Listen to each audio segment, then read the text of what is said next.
দেখছেন পাংখুয়াদের বসত বাড়িঘর, এবং এই বাড়িঘরগুলোতে কিন্তু তারা বসবাস করে এবং বাঁশের চাটাই এবং কাঠ ব্যবহার করে কিন্তু এই বাড়িগুলো মূলত হচ্ছে করেছেন তারা। আপনারা নতুন কোনো ঘর করবে তার প্রস্তুতি নিতেছে। এই যে দেখেন কিভাবে কাঠ দিয়ে এখানে বাড়িঘরগুলো হচ্ছে বানিয়ে থাকে, আর এই হচ্ছে বাঁশের চাটাইয়ের দেওয়াল দিয়ে থাকে তারা আর কি। কাঠ আর বাঁশের চাটাই দিয়ে মূলত তাদের ঘরগুলো হচ্ছে বানানো থাকে। পাংখুয়া সম্প্রদায়ের লোক হচ্ছে এই পাড়াতেই বসবাস করে। দাদা একটু কথা বলি আর কি, এই যে এটা তো পাংখুয়া পাড়া, হ্যাঁ, তো এই পাড়াতে আসলে মোট কতজন জনসংখ্যা বসবাস করে বা কতটা ঘর আছে আপনি কি একটু বলতে পারবেন? পরিবার 120 পরিবার আছে, মানে 120-এর উপরে ঘর আছে না? বিভিন্ন কালারের সুতা হচ্ছে ওনার চারপাশে, এবং উনি হচ্ছে মাত্রই হচ্ছে কাপড়। এটা কি বানাবেন দিদি? শীতের কাপড় না? কতদিন সময় লাগবে আনুমানিক এটা বানাতে? 3 দিনে কমপ্লিট হয়ে যাবে? এগুলো কি বিক্রি করেন? এগুলা দিয়ে তারা হচ্ছে জুমে চাষে যায় বা বিভিন্ন জিনিস হচ্ছে তারা বহন করে থাকে। তো এখন হচ্ছে আমরা সেই উপরে উঠবো, পাংখুয়া পাড়ার উপরে যাব। এই সিঁড়িগুলা বেয়ে হচ্ছে আমাদের যেতে হবে।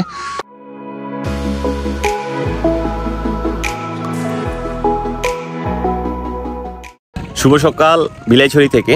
আমরা হচ্ছে আজকে এখান থেকে যাব হচ্ছে পাংখুয়া পাড়া। তো অ্যাকচুয়ালি এখান থেকে পাংখুয়া পাড়া আমরা চাচ্ছিলাম লোকাল যাইতে, তো যেহেতু এখানে আসলে এখন বর্তমানে পানি কম, আর তাছাড়া হচ্ছে এই সাইডে আসলে যাতায়াত লোক কম করে, তো সেই জন্য আমাদেরকে একটা ছোট বোট রিজার্ভ নিতে হয়েছে। তো 1000 টাকার মধ্যে আমরা হচ্ছে একটা বোট রিজার্ভ নিচ্ছি 4 জনে। তো আমার পিছনে এই যে বোটটা দেখতেছেন, এইটা হচ্ছে আমরা 1000 টাকাটা রিজার্ভ নিচ্ছি, আর এই বোট দিয়ে এখন আমরা হচ্ছে চলে যাব পাংখুয়া পাড়া।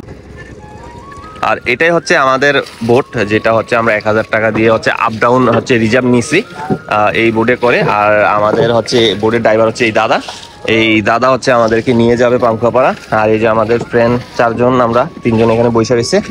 তো বোটের সৌন্দর্য মোটামুটি সুন্দর আছে, আর বোটটা দেখতে অনেক সুন্দর লাগে। তো এই বোট দিয়ে হচ্ছে আমরা এখন রওনা দিব পাংখুয়া পাড়া। আর পাশেই দেখেন একটা বোট আসছে, হয়তো রাঙামাটি বা কাপ্তাই থেকে আসছে। এখানে হচ্ছে বিড়বে, এখানে কোনো ঘাট নাই, সমতল বিড়ে। বর্ষার সময় আবার যখন বেশি পানি হয় তখন আবার উপরে ওইখানে বিড়ে। তো আমরা ইতিমধ্যে হচ্ছে বিলাইছড়ি থেকে পাংখুয়া পাড়ার উদ্দেশ্যে রওনা দিলাম এই শ্যালো চালিত ইঞ্জিনে করে। এখানকার যেই লোকাল চলাচল করার জন্য যে ট্রান্সপোর্ট আছে বা যে বোট আছে, এই বোটে করে। তো আমাদের সাথে 2 জন এখানকারই আদিবাসী যাত্রায় সামিল হয়েছে, তো ওনাদের সাথে নিয়ে আমরা হচ্ছে এখনো যাব হচ্ছে পাংখুয়া পাড়া। আর এই হচ্ছে বিলাইছড়ি থেকে আমরা হচ্ছে চলে যাইতেছি, ওই সামনে হচ্ছে আরো বোট আছে। তো আপনারা যখন এখানে আসবেন, যদি হচ্ছে পাংখুয়া পাড়া বা কোথাও যাইতে চান, অবশ্যই দরদাম করে নিবেন বোটের মধ্যে, কারণ এখানকার যে লোকাল লোক আছে তারা হচ্ছে প্রথমে একটু দামটা বেশি বলবে, তারপরে হচ্ছে আপনি দরদাম করে তারপরে বোট রিজার্ভ করে আপনারা হচ্ছে যেখানেই যাবেন।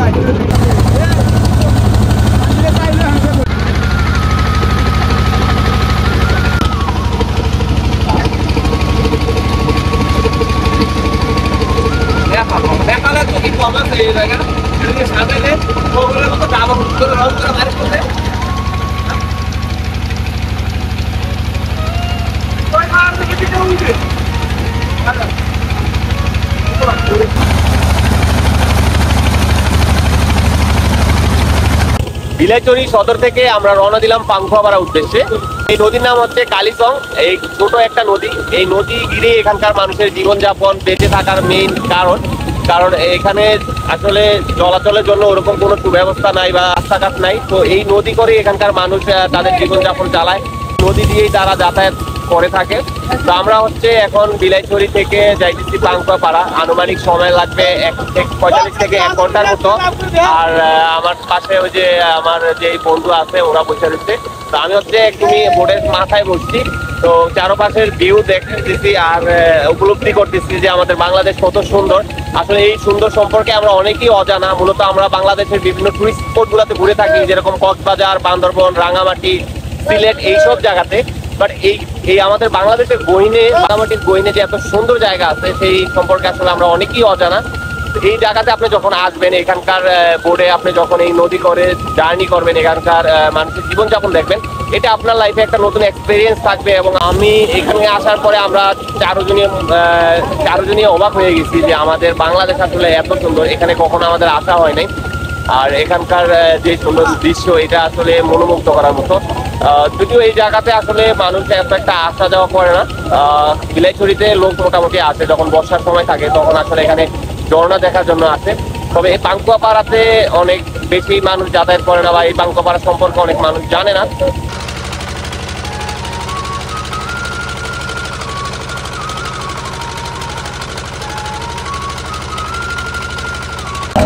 থেকে আমরা যে বোট ভাড়া নিচ্ছিলাম, সেই বোটের ড্রাইভার হচ্ছে দাদা। তো দাদা, আপনার নাম কি? আমার নাম বিমান জয় কর্মকার। বিমান চন্দ্র বিমান জয়। বিমান জয়। তো এই দাদার সাথে আমরা হচ্ছে এখন যাইতেছি পাঙ্কুয়া পাড়া। দাদা, কতক্ষণ সময় লাগবে আমার দাদা যাইতে পাঙ্কুয়া পাড়া? আমার আরো লাগবে মনে করে আধা ঘন্টা। তো আমরা এই দাদার সাথে হচ্ছে এখন যাইতেছি পাঙ্কুয়া পাড়াতে।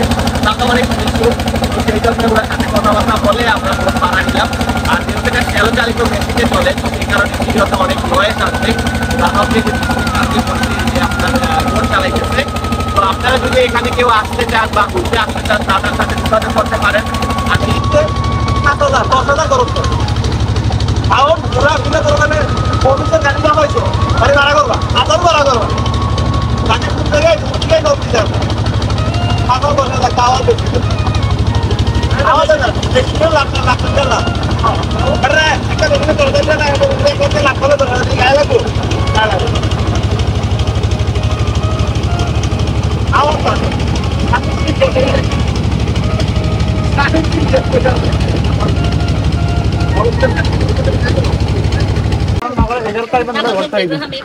তো ফাইনালি হচ্ছে আমরা পাঙ্কুয়া পাড়া চলে আসছি। এই হচ্ছে ঘাট থেকে হচ্ছে নামলাম, এই বোট দিয়ে মাত্র হচ্ছে আমরা আসলাম। আর এই হচ্ছে আমাদের ড্রাইভার মামা। তো উনি হচ্ছে এখানে থাকবে, আর আমরা হচ্ছে এখন পাঙ্কুয়া পাড়া ভিতরে যাব। এই সামনেই হচ্ছে আপনার দেখেন লেখা আছে 2 নং পাঙ্কুয়া পাড়া। এখানে হচ্ছে আমরা এখন নামলাম, ভিতরে যাব। তো এখানে আসার পরে এক দাদাকে দেখতে পারলাম জুমে চাষ করে। তো এক দাদা হচ্ছে হয়তো জুমে যাবে, তো এই যে দেখেন সাথে পানি নিয়ে যাইতেছে। এখানে একটু পানির কষ্ট মানুষের। এই হচ্ছে আপনার পাঙ্কুয়া পাড়া গেট। এখানকার যে লোকাল মানুষ আছে তারা হচ্ছে এখানে দেখেন গোসল করতেছে, আর চারপাশে পাহাড়। আর আমরা হচ্ছে এখন পাঙ্কুয়া পাড়া উপরে যাব। তো এই সিঁড়িগুলো বাইরে হচ্ছে আমাদেরকে উপরে যেতে হবে।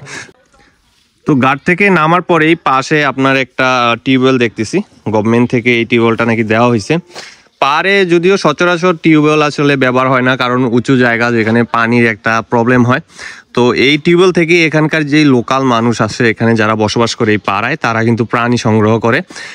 এগুলা দিয়ে তারা হচ্ছে জুমে চাষে যায় বা বিভিন্ন জিনিস হচ্ছে তারা বহন করে থাকে।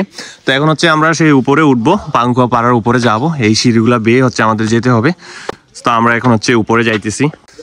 প্রবেশ পথে ঢুকার পরেই আমরা হচ্ছে এখানকার যেই গড়, মানে এখানকার মানুষ যে বসবাস করে সেই গড় দেখতেছি। বাঁশের চাটাই দিয়ে হচ্ছে তারা এই গড়গুলো হচ্ছে বানিয়ে থাকে, এবং এখানেই তারা হচ্ছে আপনার বসবাস করে।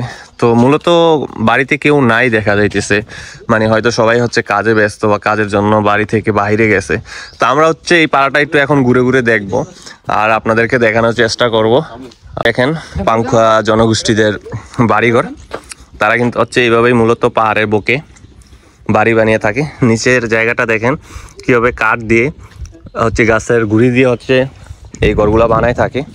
এই যে দেখেন তাদের বাড়িঘরগুলা, উপরে টিন ব্যবহার করা হয়েছে, আর নিচের দেওয়াল বা পাশে হচ্ছে ওনারা বাঁশের চাটাই দিয়ে এই ঘরটা হচ্ছে মূলত বানাইছে। আর এটা ধরতে গেলে একটা বারান্দা, যেগুলো মূলত আমরা হচ্ছে সাজেকে ঘুরতে গেলে বা কোথাও ঘুরতে গেলে যে দেখি রিসোর্টের বাইরে এরকম বারান্দাগুলো থাকে। তো সব বাড়িতেই কিন্তু এরকম তারা হচ্ছে এই আপনার বাঁশের চাটাই দিয়ে এরকম বারান্দা বানিয়ে রাখে, যেখানে তারা বিভিন্ন কাজ করে থাকে।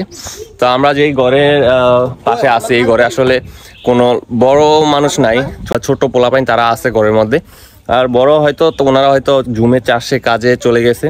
এই যে দেখেন তারা কিন্তু এই জিনিসগুলা ব্যবহার বেশি করে, এগুলা মাথায় দিয়ে তারপরে কিন্তু হচ্ছে ওনারা বিভিন্ন জায়গায় জুমের জন্য বিভিন্ন জিনিসপত্র বা মালামাল আনা নেওয়া করে।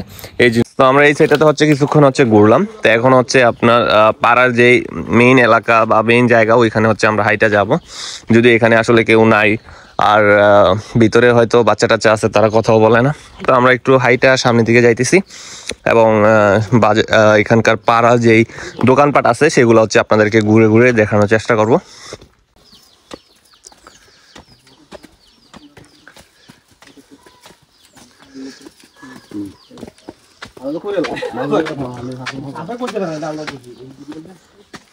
তো আমরা হচ্ছে এলাকার ভিতরে কিন্তু হচ্ছে ঢুকতেছি যে পাংখুয়াপাড়া, এবং এই যে আপনারা দেখতেছেন পাংখুয়াদের বসত বাড়িঘর, এবং এই বাড়িঘরগুলোতে কিন্তু তারা বসবাস করে এবং বাঁশের চাটাই এবং কাঠ ব্যবহার করে কিন্তু এই বাড়িগুলো মূলত হচ্ছে করেছেন তারা।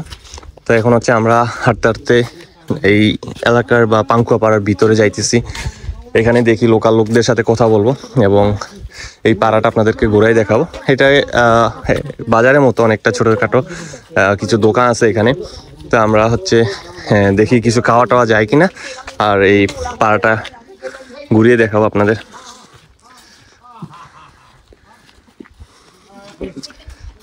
তো আমরা হচ্ছে পাংখুয়াপাড়া হাঁটতে হাঁটতে অনেকটা সামনে আসছি। তো আসলে এখানে আসার পরে মানুষের অত একটা দেখাশোনা নাই, কারণ বাড়িঘরে মানুষ দেখতে পারতেছি না আমরা।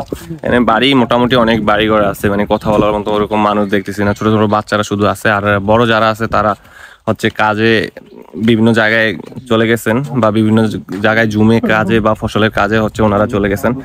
তো এখানে কিন্তু হচ্ছে পাহাড়ে আদা বা হলুদ এই জিনিসগুলো বেশি হয়। আপনি এই দেখেন আমার হাতের নিচে ওইখানে হচ্ছে ওনারা হলুদ রোদ দিয়ে রাখছে।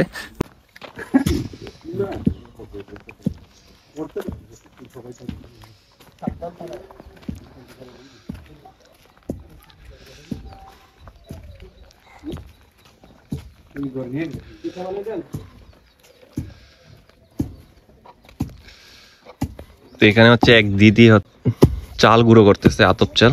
এই দেখেন কিভাবে এখানকার লোকাল মানুষ যারা আছে গাছ দিয়ে এটা বানানো, দুটোটাই গাছ দিয়ে হাতে বানাইছে, এবং এটা দিয়ে হচ্ছে তারা হচ্ছে চাল গুঁড়ো করতেছে। আর আমরা হচ্ছে পাড়াটা ঘুরে ঘুরে দেখতেছি। এটা ছোট একটা পাড়া, যত জনগণও এখানে দেখা যায় না। তো আমরা হচ্ছে ঘুরে ঘুরে দেখতেছি।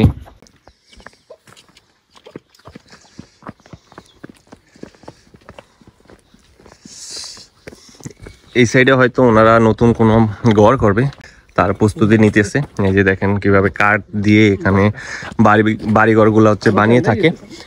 এই যে এখানে তার প্রস্তুতি নিতেছে বাড়ি বানানোর জন্য। আর এই হচ্ছে বাঁশের চাটাইয়ের দেওয়াল দিয়ে থাকে তারা আর কি। কাঠ আর বাঁশের চাটাই দিয়ে মূলত তাদের ঘরগুলো হচ্ছে বানানো থাকে।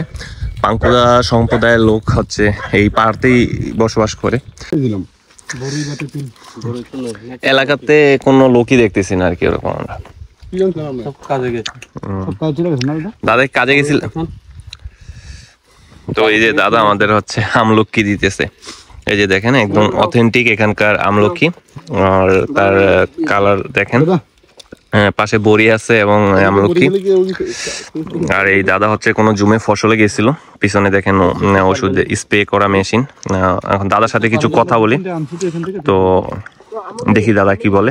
দাদা অনেক আপনার যে আমাদের আমলকি দিতেছে, আমরা আমলকিও খাইতেছি। আর একটু গরম চারপাশটা, যেহেতু এখন শুকনো মৌসুম, তো গরম একটু গরম লাগতেছে। আর গরমে এই টক আর আমলকি খাইতেছি, এটা আসলে অনেক মজা লাগতেছে।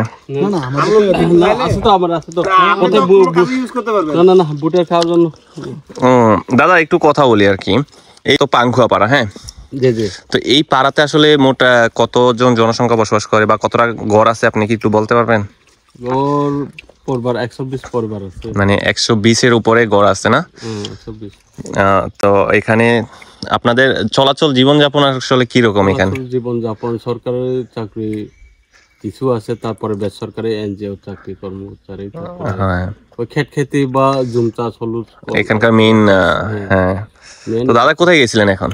একটু বাগানে, আম বাগানে ওষুধ দেওয়ার জন্য। আচ্ছা, ঠিক। এখানে আম তাহলে ভালো হয় না? আম ভালো হয়। এখানের আম কি আপনারা ইয়াতে রাঙামাটিতে নিয়ে যান নাকি? আমরা কাপ্তাইতে নিয়ে যাই। কাপ্তাই থেকে পরে ওগুলা রাঙামাটি চলে যায় বা চট্টগ্রামে চলে যায়। আচ্ছা, আমি সিজন আসলে। তো এই দাদার সাথে হচ্ছে আমরা একটু কথা বললাম। আর এই যে আমরা এখানে বন্ধুরা বৈশা হচ্ছে আপনার এই বড়ি খাইতেছে, কথা বলতেছি, ভালো লাগতেছে। মায়ানমারের আদলে বৌদ্ধ ধর্ম ছিল, আমরা তোদের বইও পাইছি। আমরা আমার জন্ম থেকে খ্রিস্টান আছে, কিন্তু মা বাপ তখন বুদ্ধ মানে এরকম আর কি। হ্যাঁ, এখন আমাদের পাংখুয়াপাড়া যা আছে আমরা সব খ্রিস্টান সম্প্রদায়। এখানে পোপ আমরা পপ না, আমরা এভাঞ্জেলিক্যাল চার্চ অফ বাংলাদেশ বলে, ইসিবি চার্চ। ওই গির্জার সামনে গির্জাটা দেখছেন? না, যাবো ওখানে, নিচে যাবো। এখানে ফাদার থাকে, ফাদার থাকে, পাস্টর, আমরা পাস্টর মানে আর কি আছে একজন না? আছে উনি কি এখানকারই? এখানকারই। আমরা আগে ওই বইয়ে পড়তাম তো, যে অঞ্চলটা আছে বৌদ্ধ ধর্ম অনুসারী, যে বান্দরবন, রাঙামাটি, খাগড়াছড়ি, পাহাড়ি, অন্যান্য কিন্তু সম্প্রদায় কিন্তু বুদ্ধ ধর্ম ইয়ে মারমাত্র মুসলিম আছে, মুসলিম ওই চাকরাশি কিছু আছে, এখানে নাই। এখানে পাংখোপাড়াতে। পাড়াতে না।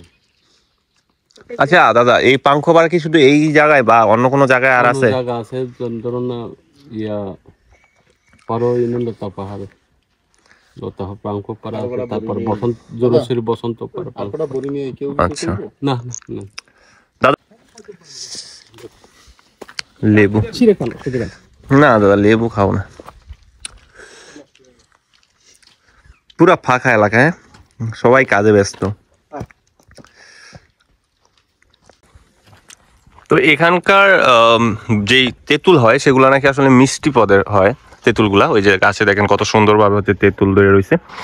তো আমরা হচ্ছে একটু আগে হচ্ছে কিছু বড়ি সংগ্রহ করলাম, বড়ি খাইতেছি, ওই যে এখানকার বড়ি, আর হচ্ছে তেঁতুল খাবো, কারণ এখানকার তেঁতুল নাকি আসলে মিষ্টি হয়। তো সেই জন্য আমরা তেঁতুল খাইতে চাই, খাই দেখতে চাই আসলে কি মিষ্টি কিনা এখানকার তেঁতুল। তো আমার বন্ধু হচ্ছে দুজন নিচে গেছে তেঁতুল পাড়ার জন্য, ডিল মাইয়া। তো আমরা হচ্ছে পাংখোপাড়ার প্রায় মাঝামাঝি অবস্থায় আছি। তো এই একটা ঘরের মধ্যে এক দিদি হচ্ছে কাপড় বুনতেছে। তো এখনই মাত্র শুরু করছে আর কি কাপড় বোনা। তো এই দেখেন এখানকার মানুষ যারা হচ্ছে থাকে তারা হচ্ছে এইভাবে কাপড় বোনে, যদি এখানে উন্নত জীবনযাপন নাই। তো এখানে ওনারা হচ্ছে হাতি হচ্ছে কাপড় বোনে, দেখেন বিভিন্ন কালারের সুতা হচ্ছে ওনার চারপাশে, এবং উনি হচ্ছে মাত্রই হচ্ছে কাপড়। এটা কি বানাবেন দিদি? শীতের কাপড় না? কতদিন সময় লাগবে আনুমানিক এটা বানাতে? 3 দিনে কমপ্লিট হয়ে যাবে? এগুলো কি বিক্রি করেন? এখন আছে বিক্রি করার মতো এরকম? নাই না? হ্যাঁ হ্যাঁ। ও আচ্ছা, আগে থেকে বলতে হয় না? আচ্ছা। তো এইখানে দেখেন সুতো, অনেক সুতো, আর উনি হচ্ছে কাপড় বুনতেছে, শীতের পোশাক বানাবে ওইটা দিয়ে। তো এই হচ্ছে এখানকার মানুষের হচ্ছে ব্যস্ততম জীবন, যে যার কাজে সবসময় ব্যস্ত থাকে। তো এই হচ্ছে দেখেন উনি কাপড় বোনা হচ্ছে শুরু করলো। ওইখানে পাশে সামনে হচ্ছে বাঁশ দিয়ে বাঁধা, আর আবার এখানে ওনার শরীরের সাথে হচ্ছে উনি রশি দিয়ে টান রাখছে। তো এখন হচ্ছে এখানে উনি হচ্ছে এই যে বসে বসে হচ্ছে কাপড় বুনবে। আসো আসো আসো আসো আসো আসো আসো। কি নাম তোমার? ফ্লোরিয়ান। লরিয়ান? ফ্লোরিয়ান। ফ্লোরিয়ান। কত বছরের? 3 মাস। বাবা। আসো আসো আসো আসো চাচ্চু। চাচু চাচু হ্যাঁ। আর থাকবে না, মার জন্য কান্না করতেছে। হ্যাঁ মা মা মা মা। তো আমরা হচ্ছে এই পাংখোপাড়ারই এক চায়ের দোকানে হচ্ছে বসে হচ্ছে আড্ডা দিতেছি। আর এখানে আমাদের এক দাদা আছে যিনি হচ্ছে এই দোকানের মালিক, ওনার সাথে হচ্ছে বসে বসে আমরা এই গ্রামের সম্পর্কে জানতেছি বা এখানকার মানুষের জীবনযাপন সম্পর্কে জানতেছি। তো এই যে দেখেন অত বড় দোকান না, জাস্ট অল্প দোকান। আর এই দুপুরবেলার টাইমে এখানে আসলে অত একটা লোক হয় না, সবাই কাজে ব্যস্ত। যখন সন্ধ্যা হয় সবাই কাজ থেকে ফিরে আসে, তখন হচ্ছে চার দোকানে বসে আড্ডা দেয়, কথা বলে। তো এই দেখেন মোটামুটি হচ্ছে টুকটাক জিনিস হচ্ছে এখানে বিক্রি করে। পাশে হচ্ছে ওনারা থাকে, যেই ঘর এই ভিতরে হচ্ছে ওনারা থাকে, আর পাশে হচ্ছে আপনার রাস্তার পাশে এই দোকানটা। যদিও পাড়াটা অত বেশি বড় না, তো সবাই হচ্ছে একসাথে মিলেমিশে হচ্ছে এই পাড়াতে বসবাস করে। আর আমরা ওই দাদার সাথে হচ্ছে কথা বলতেছি, উনি আমাদেরকে বিভিন্ন ইনফরমেশন দিতেছে এখানকার ব্যাপারে, আমাদেরকে বলতেছে। আমরা হচ্ছে এই পাড়ার হচ্ছে একটা চার্চে আসলাম, যেহেতু এখানকার এই পাড়ার সব লোকই হচ্ছে আপনার খ্রিস্টান ধর্মাবলম্বী। তো এটা হচ্ছে তাদের চার্চ। এখানে তারা যখন হচ্ছে তাদের ধর্মীয় কোনো কাজ করে তখন কিন্তু এই চার্চেই করে, বা যখন বড়দিন হয় বা কোনো অনুষ্ঠান হয় তো এই চার্চে কিন্তু তারা এই অনুষ্ঠান পালন করে। তো এটা হচ্ছে দেখেন এখানে লেখা আছে পাংখোপাড়া চার্চ পার্বত্য চট্টগ্রামে। আমাদের পাংখুয়াপাড়া মোটামুটি ঘোরা শেষ। এখন হচ্ছে আমরা বিলাইছড়ির দিকে আবার রওনা দিব। তবে যাওয়ার সময় আমরা পাংখুয়াপাড়া 2 নম্বর গেট দিয়েই পাংখুয়াপাড়ায় প্রবেশ করছিলাম, আর এখন যাওয়ার সময় আমরা পাংখুয়াপাড়ার 1 নম্বর গেট দিয়ে পাংখুয়াপাড়া থেকে বিলাইছড়ি চলে যাব। তো আজকের ভিডিওটা এতটুকুই। ভিডিওটা কেমন লাগলো অবশ্যই কমেন্ট করে জানাবেন। দেখা হবে নতুন কোনো ভিডিওতে। সবাই সুস্থ থাকবেন, ভালো থাকবেন। আল্লাহ হাফেজ।